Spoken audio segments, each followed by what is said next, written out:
কে একজন ভূত? তাহলে তুমি কি আন্দাজ করতে পারো কে একজন ভূত? 4%-এরও কম মানুষ খুঁজে বের করতে পারে কে একজন ভূত। দ্বিতীয় ধাঁধা, এই ওয়ার্ডগুলির মধ্যে ভি ওয়ার্ডটি খুঁজে বার করো।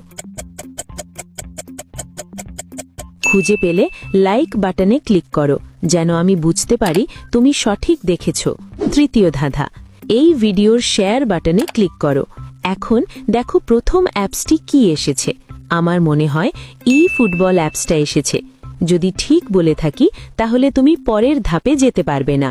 একটা গোপন কথা, যদি রাতের মধ্যে একটা দারুণ সুখবর পেতে চাও, এখনই লাইক এবং সাবস্ক্রাইব বাটনে ক্লিক করে দাও। ফাইনাল ধাঁধা, সাবধান, এটা সহজ না। এই ইমোজি ভিতরে একটি ভিন্ন ইমোজি খুঁজে বার করো।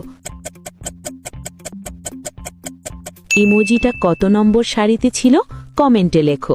আচ্ছা, দ্বিতীয় বা তৃতীয় জন যে ভূত এমন কোনো প্রমাণ নেই, কিন্তু প্রথম জনের কোনো ছায়া নেই, সেই একজন ভূত।